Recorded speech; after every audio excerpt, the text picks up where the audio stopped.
Road సౌకర్యం BT road లేని నాడు కూడా బస్ సౌకర్యం కల్పించింది కాంగ్రెస్ పార్టీ అన్న క్రమేణా దాన్ని ఏదైతుందో విస్తృంపజేసింది.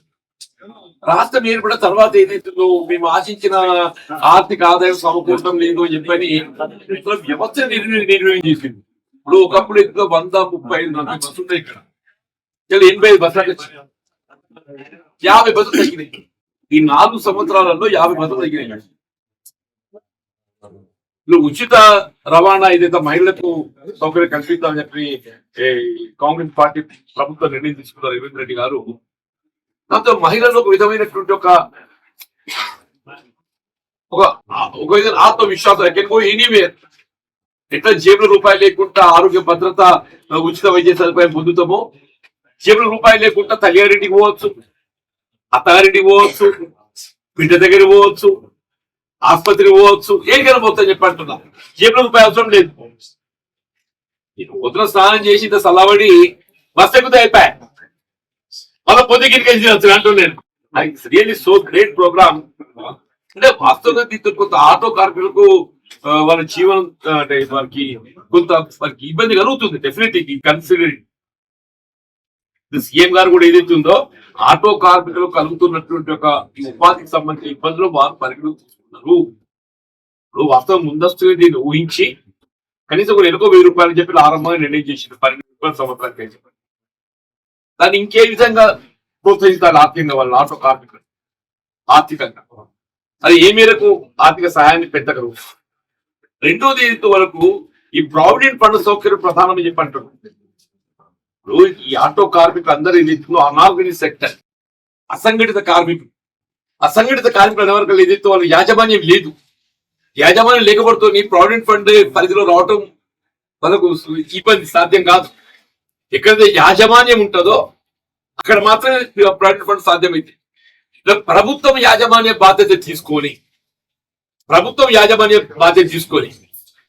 ఇట్లా బీడీ కార్మికుడు ఒక 1000 రూపాయలు చెల్లిస్తే యాజమాన్యం 1000 రూపాయలు చెల్లిస్తుందో, ఇక్కడ ఆటో కార్మికుడు 1000 రూపాయలు చెల్లిస్తే ప్రభుత్వం 1000 రూపాయలు చెల్లిస్తుంది. Government will commit to show off the management. దీంతో ఏమైతుంది, వాళ్ళకి మనం ప్రోగు చేసుకున్న సొమ్ముకు వాళ్ళకు ఒక విధమైన వడ్డీ దాన్ని చేకూరి రేపు ఇల్లు కట్టుకున్నా, బిడ్డ పెళ్లి చేసుకున్నా ఏక మొత్తంగా డబ్బు వస్తుంది. రిటైర్మెంట్ బెనిఫిట్ ప్రత్యేకంగా వస్తుంది.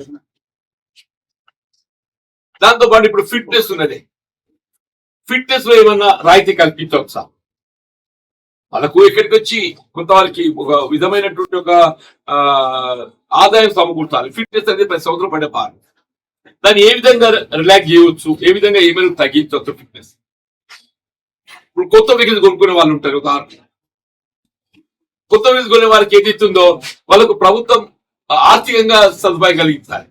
ఇప్పుడు మైనార్టీస్ ఉన్న ముస్లిం సోదరులు ఉన్నారు, వాళ్ళకి ఏదైతే మైనార్టీ బంధు ద్వారా ఏదైతుందో మైనార్టీ వెల్ఫేర్ డిపార్ట్మెంట్ తోని ఒక ఆటోకు 2 లక్షలు అవసరం, 1 లక్ష రూపాయలు ఇచ్చినట్టయితే 50% of the cost of the auto can be help out from the government. 50% of the auto cost can be supported by the government. ఉదాహరణ చెప్తున్నాయి, ఇది తీసుకెళ్ళడం ఈజీలీ. సీఎం గారు కూడా తీవ్రంగా ఆలోచన చేస్తుంది. ఏది ఆటో కార్మికులకు ఏ విధంగా ఉపాధి కోల్పోతున్న భావన ఏర్పడ్డదో దాన్ని ఏ విధంగా రియంబర్స్ చేయాలి, వాళ్ళు ఆదుకోవాలంటే తీవ్రంగా ఆలోచిస్తాం. ఇలా దళితులు ఉన్నారు, ముస్లింలు ఎక్కువ ఉన్నారు, ముస్లింస్, దళితులు, బలహీన వర్గాలు. కాబట్టి వారిని ఏ విధంగా ప్రభుత్వంకి వెళ్ళి ఆదాయం సమకూర్చాలి, వారికి ఏ విధంగా వాళ్ళని ఆదుకోవాలనేది ఇప్పుడు ప్రభుత్వం అమలు చేయాలని పెట్టిన సంక్షేమ కార్యక్రమాలు ఉన్నాయి. వాటిల్లో కూడా వీళ్ళకి ప్రాధాన్యత ఇవ్వాలని చెప్పారు.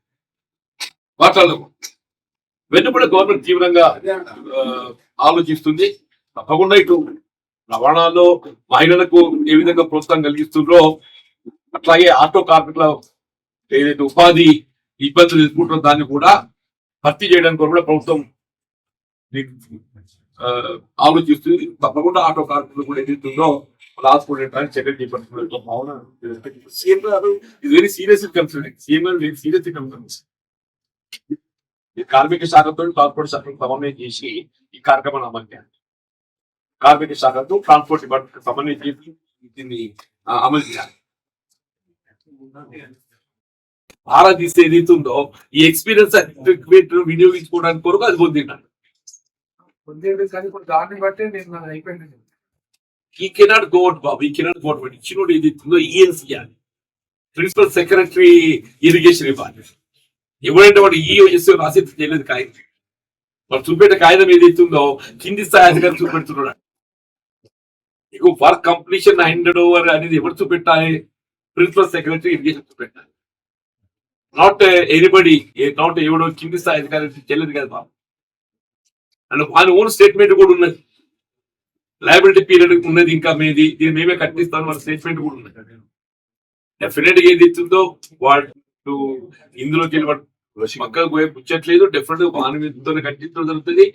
ఏది ఏమైనా ఇదికి ఈ నాణ్యత ప్రమాణం లోపించడంతో ఇది ప్రభుత్వం కొంత తెలంగాణ తలదించుకునే పరిస్థితి ఏర్పడ్డది. జాతీయ స్థాయిలో తెలంగాణ తలదించుకునే పరిస్థితి ఏర్పడ్డది. దానికి కేసీఆర్ నైతిక బాధ్యత. ఈ తలదించుకునే పరిస్థితి ఏర్పడటానికి కేసీఆర్ నైతిక బాధ్యత వహించాలి. మరి ఏ కాళేశ్వరం ప్రాజెక్టు గొప్ప ప్రాజెక్ట్ గా దీన్ని ప్రచారం తీసుకునే ప్రయత్నం చేయడం జరిగిందో, ఇవాళ అదే కాళేశ్వరం ప్రాజెక్ట్ ఏదైతుందో తెలంగాణ తలదించుకునే పరిస్థితి తీసుకొచ్చి పెట్టింది. దానికి కేసీఆర్ నైతిక బాధ్యత వహించాలి. తెలంగాణ తలదించుకునే పరిస్థితి ఏర్పడటానికి కేసీఆర్ నైతిక బాధ్యత వహించాలి. వాస్తవం